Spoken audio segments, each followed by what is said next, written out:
Ready? Yep. Good afternoon, everyone. Good afternoon. Okay. Well, I think this is exciting. Yeah. My name is Jamaal Myers, and I am the chair of the TTC. To begin, I'd like to acknowledge that the land we are meeting on is a traditional territory of many nations, including the Mississaugas of the Credit, the Anishinaabe, the Chippewa, the Haudenosaunee, and the Wendat peoples. Today, Toronto is home to many diverse First Nations, Inuit, and Métis peoples. We also acknowledge that Toronto is covered by Treaty 13 with the Mississaugas of the Credit. I'd also like to remind everyone that this is an active work site, so please follow all safety protocols. It is a pleasure to welcome you to the TTC's Greenwood Complex, which has been an essential part of our operations since it opened in 1965. This facility is where much of the subway fleet, including Line 2 trains, is repaired and maintained by our dedicated crew. At the TTC, our mission is to keep Toronto moving, and Line 2 plays a critical role in this. Spanning from Etobicoke to Scarborough, it connects over 130 TTC routes, 19 regional routes, and the Up Express serving as a vital link for our city. I am delighted to see representatives from all levels of government here today, and it's clear we share a common vision, building a safe, reliable, and efficient public transit system for all Torontonians. And with that, it is my privilege to invite the Deputy Prime Minister and Minister of Finance, the Honourable Chrystia Freeland, to deliver her remarks. Okay, thank you very much. Okay, thank you. Thank you very much, Jamaal, and thank you for so gracefully navigating the step here. I always love making announcements with Mayor Chow for many reasons, but one is we're both the same height, so we can have podiums designed for us. Look, this is a wonderful, wonderful day. I am so thrilled to be here, and I just want to start by thanking the amazing people who work here. You know, when we ride the subway, we are really just glad to get to school or to work or to visit our friends. And we don't always think about the hard work that everyone here does to keep those trains running. So I just want to take a minute to say, wow, what an amazing job you do. It's great to see how hard everyone here is working. It's wonderful to see the pride that the people here with us today take in your work. I enjoyed the explanations I have of how you keep the brakes maintained and overhauled and running. And I just really want to start by saying thank you very, very much. Can we all give them a hand?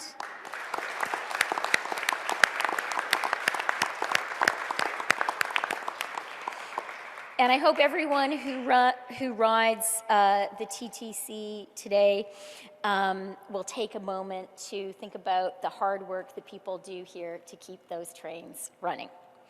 I am so glad to be here with some great Toronto MPs, my colleagues, with Julie Dabrusin, with Ali Sassi, and with John McKay. It is great to be here with our colleagues from Ontario, with my counterpart, Peter Bethlenfalvy, and Prabmeet Sarkaria, and of course with our city's mayor, Olivia Chow. Je voudrais commencer en soulignant qu'on a des bonnes nouvelles en ce qui concerne l'économie. Maintenant, en octobre, l'inflation était à 2%. Ça veut dire que pour 10 mois, l'inflation était dans la fourchette cible du Banque du Canada. C'est une très bonne nouvelle pour tous les Canadiens et Canadiennes, pour tous les gens qui vivent ici à Toronto. Et à cause de cela, c'est possible maintenant pour le taux d'intérêt de diminuer. Le Canada était le premier pays du G7 dans lequel le taux d'intérêt a diminué pour la première fois. Le premier pays dans le G7 dans lequel le taux d'intérêt a diminué pour la deuxième fois. Le premier pays du G7 dans lequel le taux d'intérêt a diminué pour la troisième fois. Et le premier pays dans le G7 dans lequel le taux d'intérêt a diminué pour la quatrième fois. Et c'est aussi une très bonne nouvelle pour les Canadiens et Canadiennes. And that brings me to today's amazing announcement. We know how important the TTC is. We know that more than 2 million people a day rely on this important subway. And we know that Toronto is growing, and we need to have public transit that grows with the needs of our growing city. And that's why I am so glad to be announcing today nearly $1.2 billion over the next decade for the TTC. That's a lot of money. It's great for Toronto.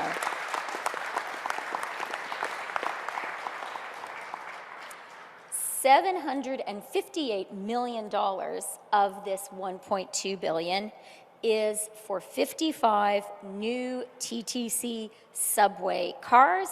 So the gentlemen who repair the brakes will have some newer equipment to work on. As Jamaal said, these subway cars are going to run on Line 2, the Bloor line. So many people in Toronto depend on it. It runs through my riding as well.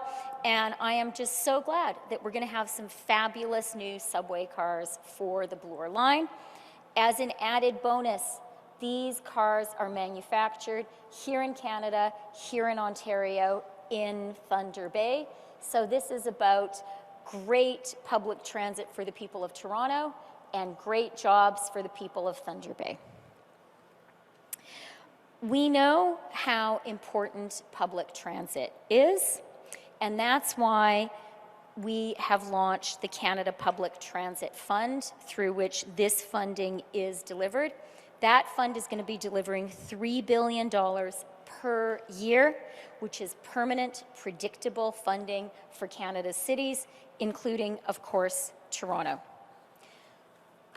This money builds on the significant, consistent investments our government has been making in public transit projects across the country. And so much of that investment has come here to Toronto, a city that relies on public transit, a city whose circulatory system is public transit. Since 2015, total transit funding from the federal government to Toronto has been $11.56 billion. That is a big investment, and we're glad to have made it because that is what Toronto needs. That funding includes, in November 2023, new TTC streetcars. In December 2022, capacity investments at the crucial Bloor-Yonge station, also in the great riding of University Rosedale. And in 2021, the new Scarborough subway extension, Eglinton Crosstown West, Ontario line, and Yonge North subway extension. Our government knows how important Toronto is. We know how important public transit in Toronto is, and we are really glad to be making this further investment today. Et pour finir, je voudrais souligner un élément très important de notre événement aujourd'hui. Et c'est qu'aujourd'hui, nous voyons ce qu'on peut faire quand tous les Canadiens et Canadiennes, quand les gouvernements de tous les trois niveaux travaillent ensemble.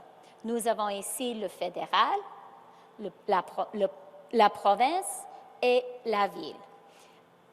I just, in concluding, want to say one thing about why today's announcement is so important. It's important because we need to invest in the TTC. It's important because we need to keep on investing in our public transit. It's important because we need more subway cars. It's important because great people in Thunder Bay are going to have great jobs building those subway cars. It's also important because what we're seeing here today is the great things we can do in our great country when we work together. You have here today the federal government, the province, and the city coming together to make a major investment in public transit in our great city. There are different parties represented at the podium here, but we all represent the same people. We all work for the same people. And I am really proud of the people who are here and proud of our country that we can come together, work together, play as Team Canada, and do something really important for our great city. Thank you very much, and I'm now going to hand it over to my colleague, Julie Dabrusin, whose riding we are in. Over to you, Julie.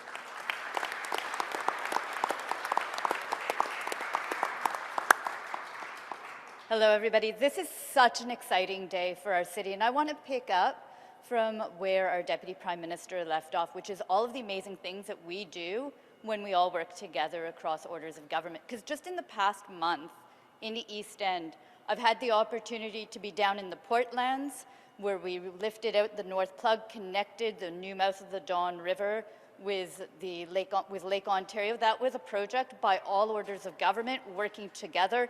It unlocks housing for about 100,000 people when that project is complete. That's us all working together. And just, I think it was last week, maybe a little bit more than that, I was with the mayor, all orders of government, again, just on Coxwell, announcing funding for Indigenous men through NAMI Res. We're building affordable housing for people experiencing homelessness in our city together. And today is another great example, because we're working together to help people get around our city. So when we all work together, we can accomplish such great things. One of the main reasons that I ran was to see that the federal government was always going to be there as a partner to our city, and I think these are great examples of how it can happen. Really exciting day. I'm also going to say, as a TTC rider, I took the TTC to get here just a little bit earlier. I'm a Line 2 person, and I was just talking a bit earlier with some people here who work at TTC about, you know, the little bit of envy when you get off of Line 2 and you step onto Line 1. They have air conditioning, more space, it feels really nice. This is a chance for such amazing improvements for everyone who's using transit across Line 2. Alors, c'est une belle journée pour tout le monde qui utilise le transport en commun dans notre ville, mais surtout pour les gens qui utilisent Ligne 2. C'est une belle journée pour voir comment les gouvernements peuvent travailler ensemble. And I'm just so happy. Welcome to the amazing Greenwood Yards. Thank you to all of the workers here. You do an amazing job for all of us. And I'm really looking forward to being able to ride around on Line 2 and to see these amazing investments come through. Thank you.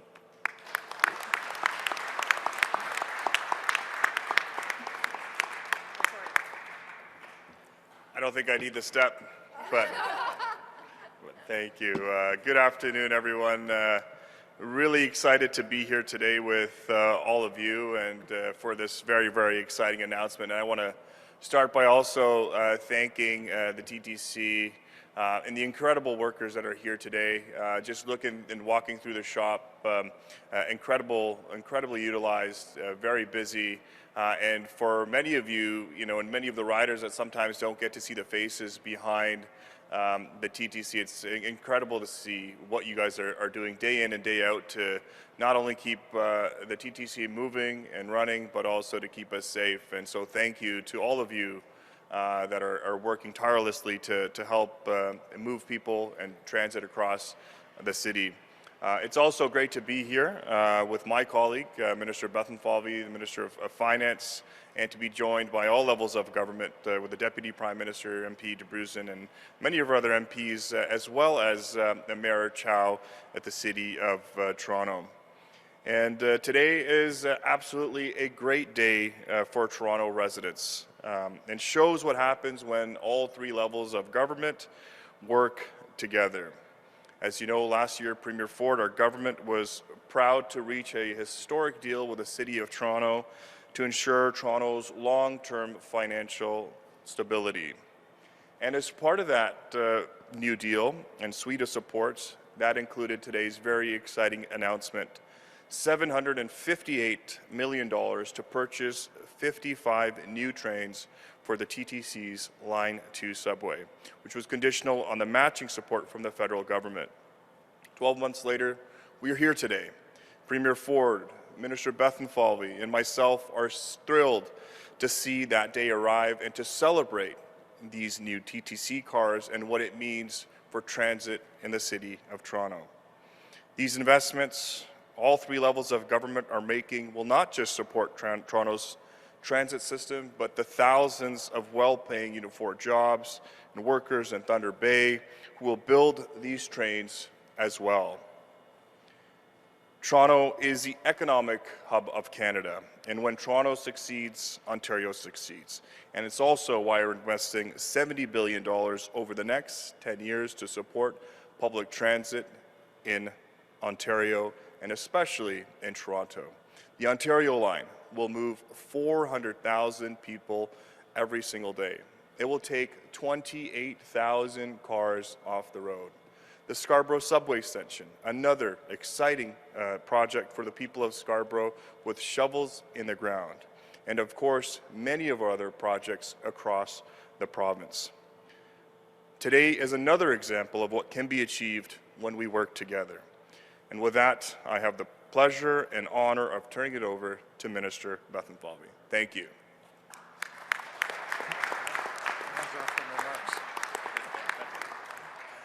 Well, thank you. It's great to be here. C'est un très grand plaisir d'être parmi vous aujourd'hui. C'est une belle journée, absolument.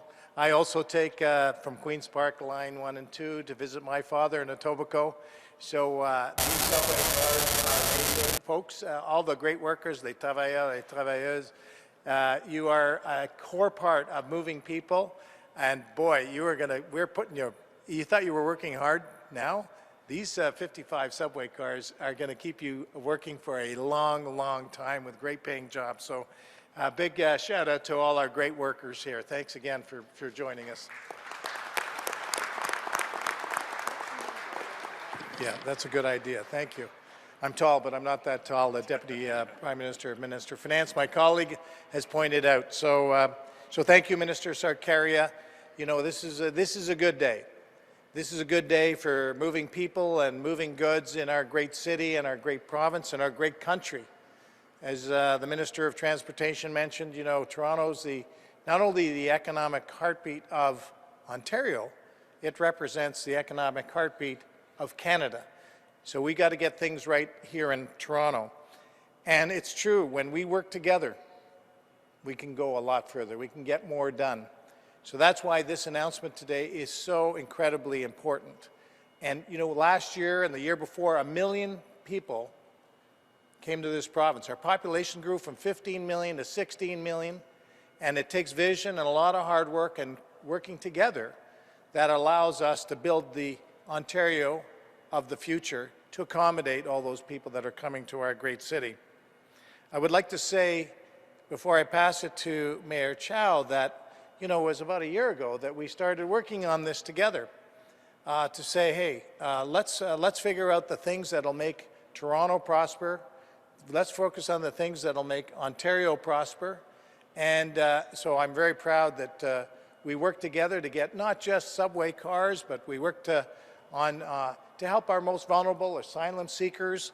We worked hard on making sure that we could get more police and security on our subways to make it safe for people to ride the TTC.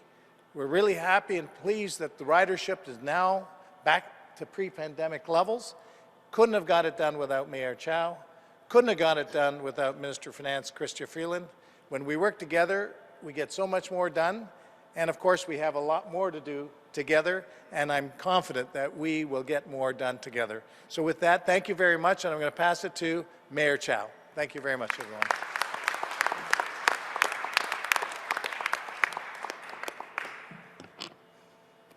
Toronto, we are ordering 55 subway cars. Yippee! Yes, I am so excited. Yeah, it's we're celebrating a generational, once-in-a-lifetime investment to keep TTC moving. And thank you to Deputy Prime Minister Freeland, Minister Sarkaria, Minister Bethlenfalvy, and the 416 Liberal Caucus here, and the local MP, and of course, TTC Chair Myers, and all of you working together, getting the order in.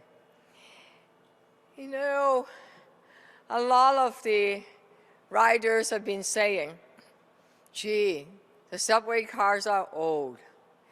Sometimes not the most reliable. Sometimes it's slowed down. Sometimes the tracks or the signals may not be working perfectly. And 6 years ago, the former CEO said, we need a capital investment plan. And the subway cars are one of the things that got identified. You know why it's important to have new cars? It's not just about the new cars. It means that we can now install, once the car is delivered, advanced train control. What's that? That means using GPS.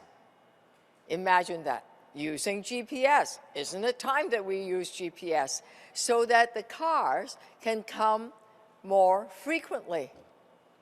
And that is the magic of these new cars, because we can also have new signals and new technology. We know how important Line 2 is for Toronto.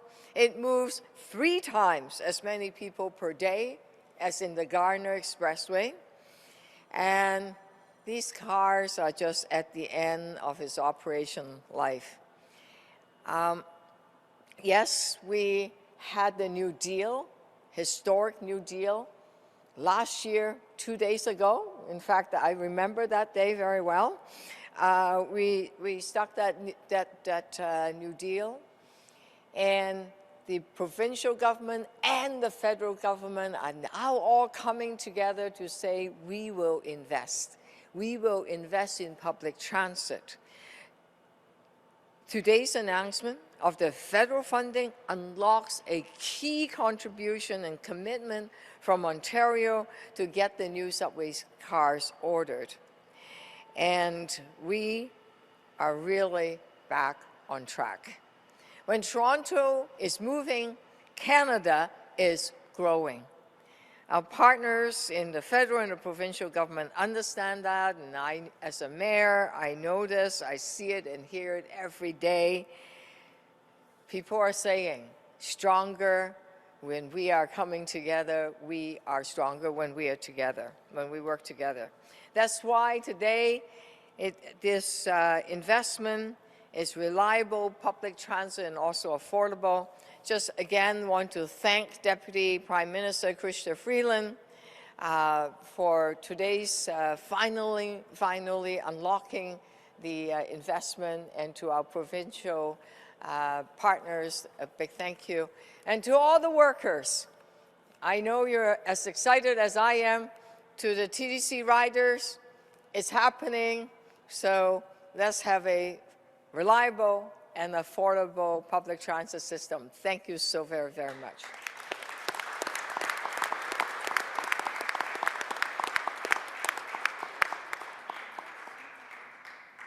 There might be some questions.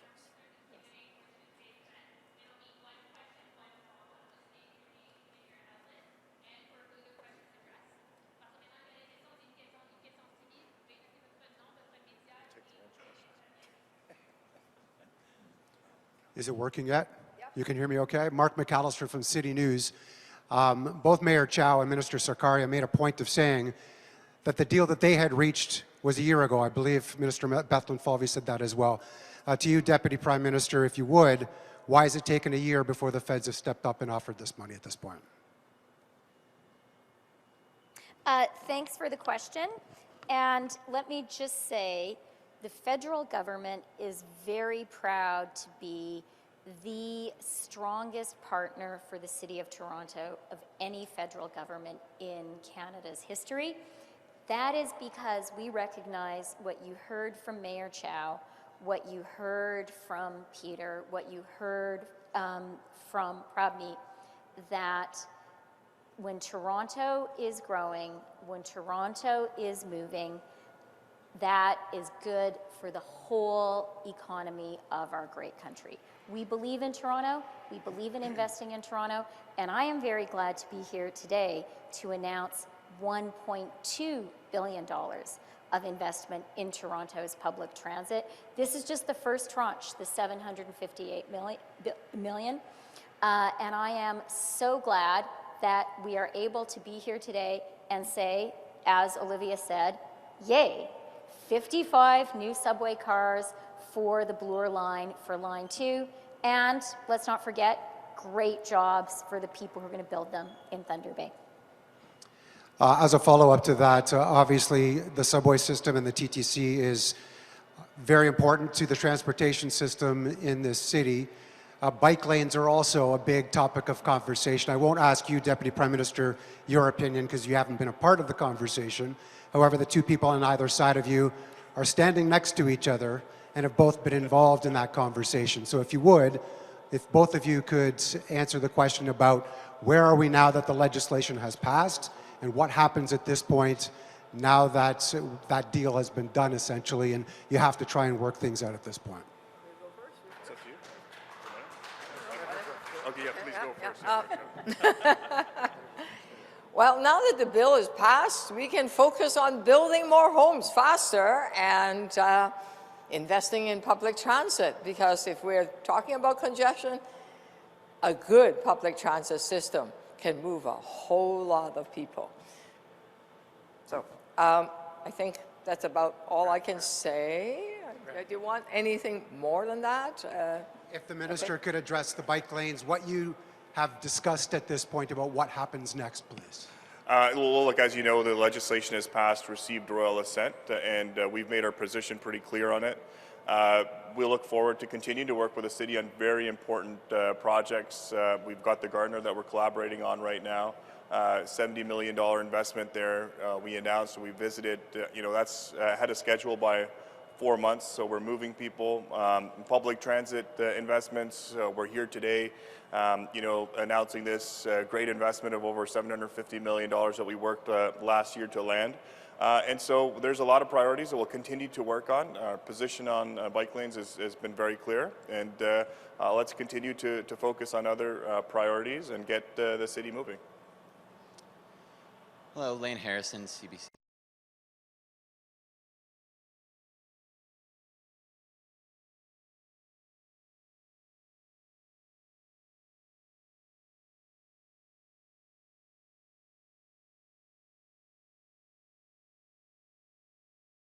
Why are you encouraging people to drive more on Bloor Street than by removing bike lanes? Well, look, our position has always been that it's a balance and options. People can take the subway, and we're investing records amount in our public transit, $70 billion over the next 10 years. That's the largest investment by a provincial government, not only in Canada, but all in North America. And so we are the government that has broken ground on not only Ontario Line, the Scarborough Subway Extension, the Eglinton West Extension, the Yonge North Subway Extension is in its final phases. Those projects are going to bring hundreds and thousands of people within walking distance. But as we've been very clear, and as what we have said in the past, we believe in building highways. We're going to build the Bradford Bypass, the Highway 413. We're going to invest in public transit. We're going to invest to make sure people can get moving across this province. That's been our position. And we encourage people to use public transit as we have through our investments and through what we are doing. And we want to make sure that people have that choice and option as they commute. Okay, my second question is for the Deputy Prime Minister, and this is from my colleagues at Radio-Canada, so I'm hoping you can answer in English and French. Radio-Canada has learned that all the RCMP units or programs in Eastern Quebec will have to contribute 25% of their resources to protect the border. Can you give a rough estimate of how many more agents will be assigned to border protection? Thank you for the question. Border security is a priority for our government. And we recognize how absolutely important it is. Canadians have the right to control who comes into Canada and to control who doesn't.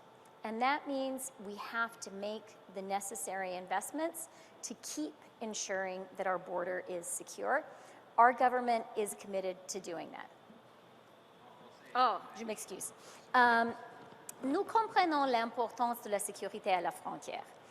Les Canadiens et Canadiennes ont le droit de déterminer, de contrôler qui peut entrer au Canada et de dire qui ne peut pas entrer dans notre pays.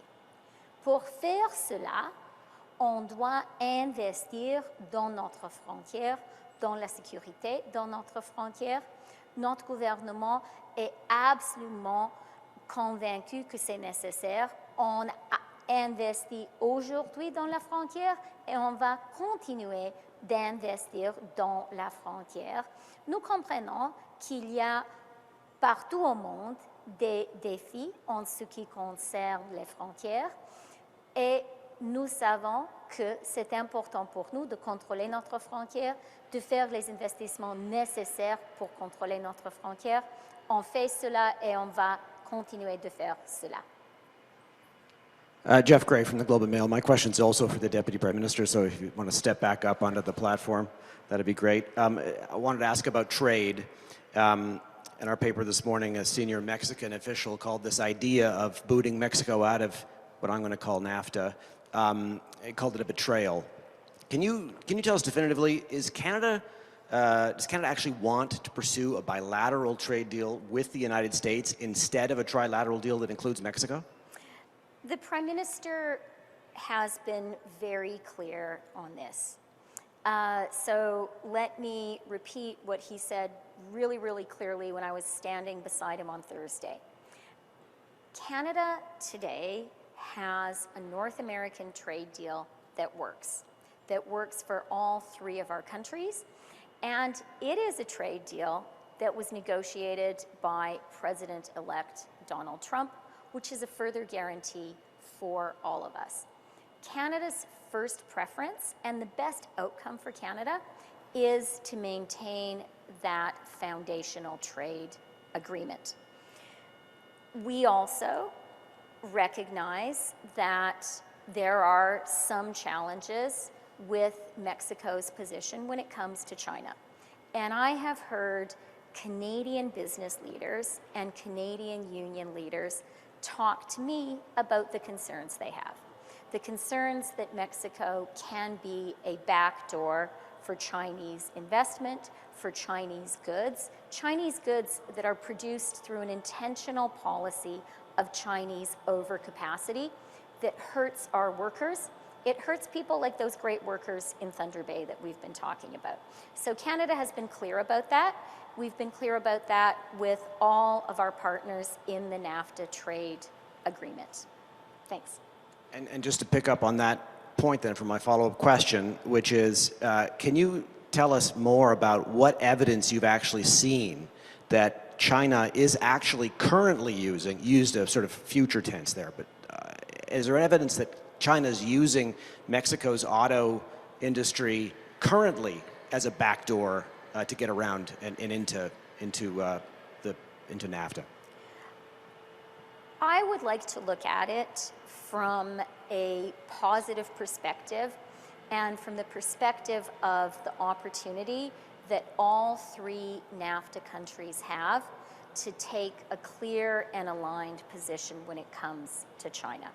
That is what Canada has very intentionally done. We recognize that Chinese overcapacity is a problem for Canada. It is just not fair to ask Canadian workers to compete against products that are made with labor standards that do not meet our level, with environmental standards that don't meet Canada's level. Our workers can't do it, and we know that China has an intentional economic policy of oversupply. And that is why Canada has introduced 100% tariffs on EVs, 25% tariffs on steel and aluminum. We think that today there is an opportunity for all of the NAFTA countries to work together to have a fully aligned policy on China to protect all of our workers and to ensure that we are supporting each other in this really important effort. That is what Canada is doing, and I think that there are some real opportunities to work together on that. Thanks. Sean O'Shea with Global News. I too have a question for the Deputy Prime Minister. Deputy, I'm wondering if your government is willing to expand the eligibility of who can get the $250 rebate that your government is proposing to send out, and as the NDP has been asking. Yeah, thank you for the question.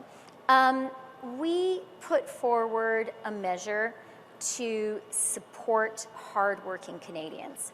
We know Canadians have been through a lot. We've been through some really challenging times, and our government put forward a measure that would put some money back in the pockets of hardworking Canadians.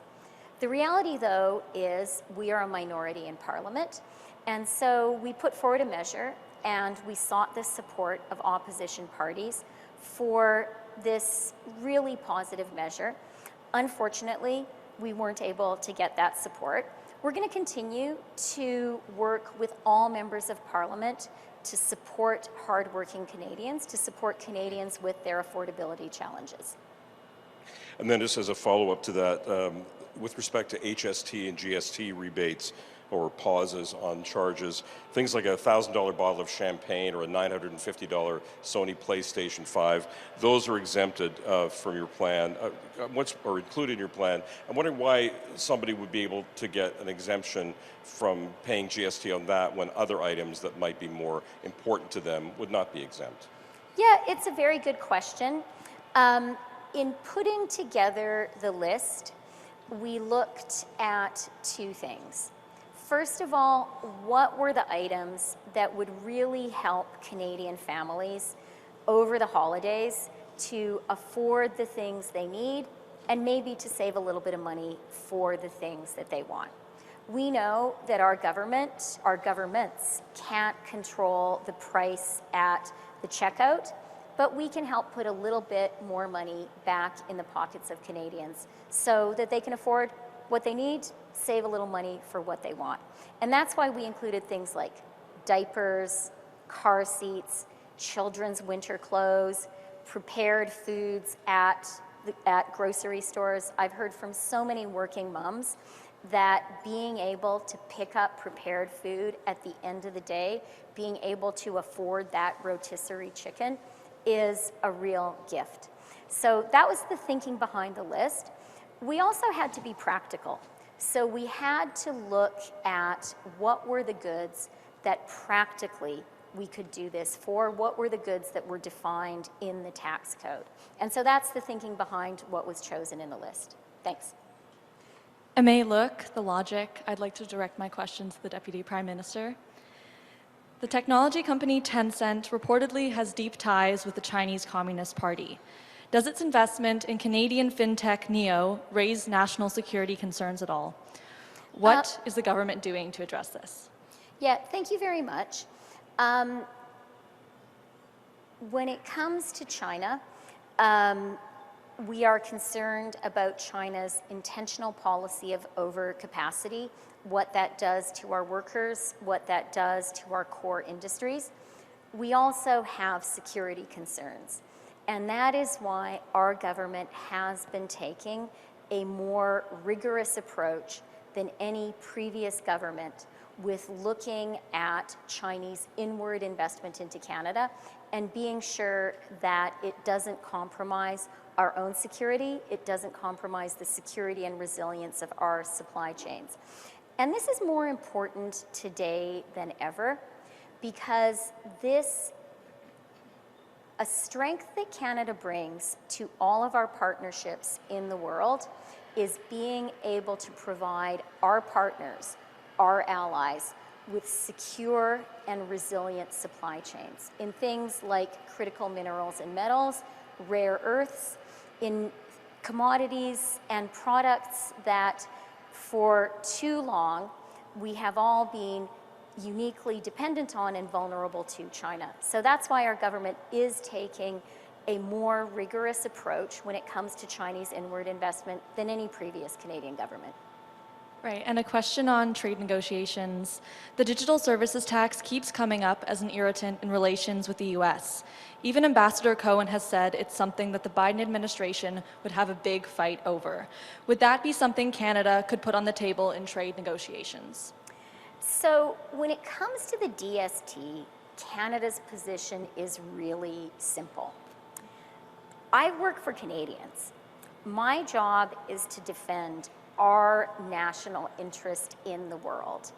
And the reality is many of our allies, the UK, France, Italy, currently have a digital services tax in place. They are using that tax to collect revenue, to make necessary investments in their own countries, investments in things like public transit. We know our country needs investment.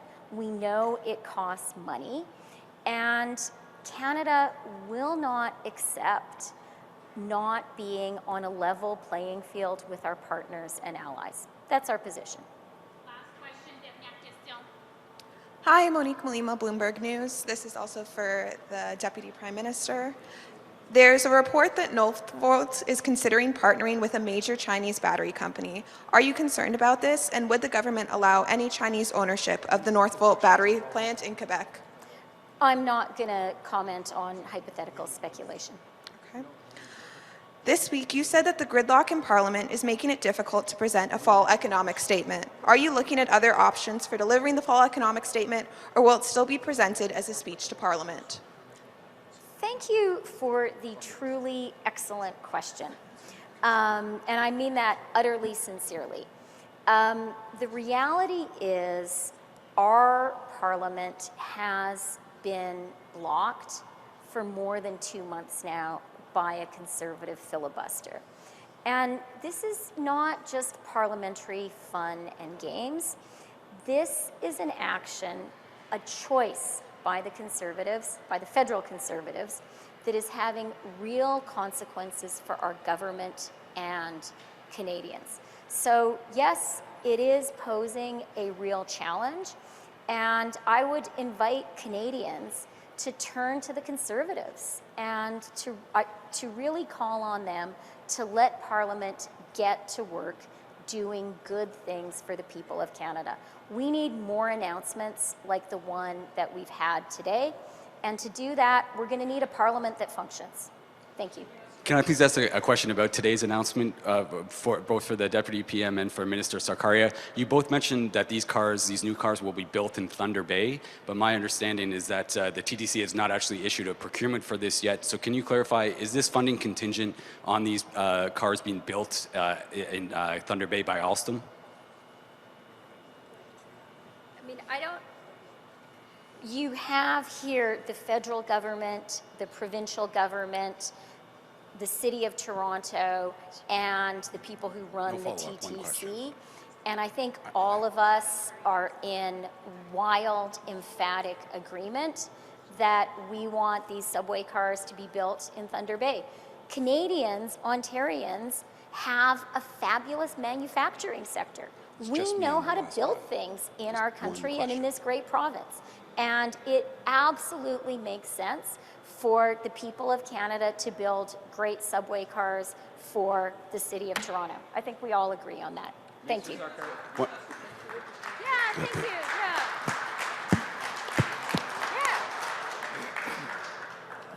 My name is Greg Percy. I'm interim CEO for TTC. In fact, we have not released the procurement yet. We are ready to press send.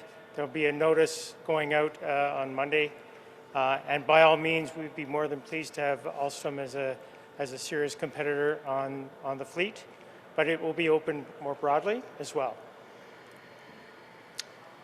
Hi. Just one quick question. Chris with CTV. Highway 407, this is for Mr. Freeland. Highway 407 says there's no discussion with you about buying it back. Is that an option yet to be explored, or have you ruled it out now? Well, thank you very much for the question. Look, we're always in conversation with the 407 on a variety of issues and measures. Our government's response has always been to find ways to relieve congestion in the province. That's why the Premier announced the feasibility study on the tunnel under the 401, which would be the longest tunnel road tunnel in the world.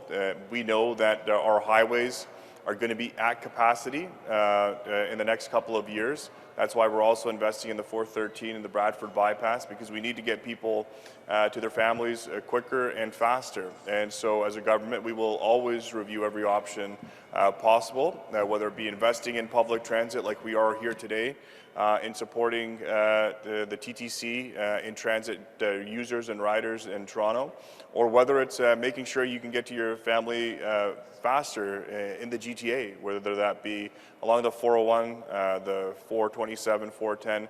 It's about building. We've seen record immigration growth in the provinces. We need our infrastructure to keep up with that, and we have a plan, $100 billion over the next 10 years to get people moving, and so we'll continue to have conversations on a variety of ways to relieve congestion and build for the future. Thank you.